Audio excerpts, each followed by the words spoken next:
the biggest strike by public sector workers in almost 30 years took place in West Virginia over the past almost 2 weeks. They resolved it earlier this week. West Virginia teachers went on strike. They were the 48th out of 50th lowest paid teachers in the country. They live in a state where there is no right for collective bargaining per se, and it's basically a right to work for less state. Their strike was technically unlawful, meaning not that they could go get arrested for striking, but that if the school districts decided to enjoin them from striking, they could have, and that would have left the union itself open to some lawsuits. But they won their strike this week after about 3 or 4 days after the union leadership had come to a deal and the rank and file had rejected it. In winning their strike, they not only got a 5% raise for themselves, they get a 5% raise for all public sector workers. And this is really important as we talk about it. They also got some concessions in terms of their health care. They basically kicked the can down the road, and there's going to be some study on that. And they're going to have the opportunity to revisit this months from now if things with the health care don't work out. And the irony is, of course, that public sector workers have a limited amount of rights to strike, but because they're not really part of a union in the same sense, they don't have a collective bargaining agreement per se. They can strike whenever they want in a weird way. So, but there's a lot of different stories involved in this West Virginia strike, isn't there? Oh, there's a lot. And, let's just take, for instance, just the fact that it happened in West Virginia. I just find that so fascinating because, this is not a state that we consider to be some kind of, public employee rich sort of place where you expect, like people always talk about sort of the more elite coastal states or where you might expect to see some kind of a public employee pushback. I mean, they tried in Wisconsin, remember? I mean, just a few years ago. And that more or less, failed. And Scott Walker, the miscreant, ended up, sort of benefiting from the whole thing. So I think this came as a big surprise that it's happening in West Virginia. But I find it very interesting in that, number one, public employees are considered by so many on the right to just be public enemy number one. And I actually hear a fair number of people that you might consider to be center left kind of look at public employees as scans.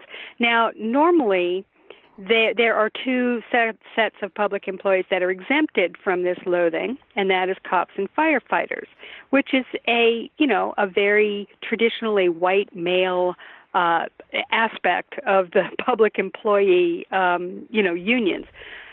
The teachers, on the other hand, that's actually a place where people of color, women have sort of been dominant. So in some ways, I think when I was watching these strikers down in West Virginia, I mean, there were plenty of men, of course. I mean, there's plenty of male teachers. But the fact is that there were a lot of women and a lot of people of color who were a part of this strike.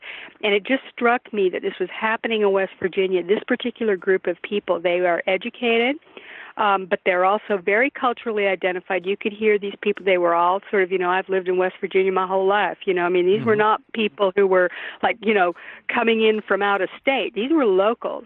And it was that same kind of sense I got, that weird little, the hair on the back of my neck standing up and just going, you know what, there's something happening on a local level around this country of people who are just, they are rebelling in this case. I mean, really rebelling. And they won. And they won because they stuck together. They pushed it as hard as they could. They did not, and they were very reasonable. There was no violence. There was no ugliness about it. It was a strike, but it was, very, very civil in the way that they handled it. And they won. And it's like I'm watching this going, wow, I can't believe it. West Virginia. It just gives you a little bit of hope. You know what I mean? Yeah, absolutely. And I think you're right here. There's almost sort of like there's two parallel stories going on with this. One is that we have seen, and you could probably peg it to the Chicago teachers strike. I think it was back in 2011, which was a very successful strike. And that led to increased what they call social movement unionism as opposed to managerial Right. unionism. And you saw in Massachusetts, Barbara Maldioni became the head of the state teachers union there, and they fought off successfully attempts to privatize education via charters or expanded charters in Massachusetts. On one hand, you can see this as is part of that story, and on the other side of that story, we should also say that this week, teachers in Oklahoma and teachers in Arizona have cited what's going on in West Virginia as an inspiration to perhaps go on their own walkouts.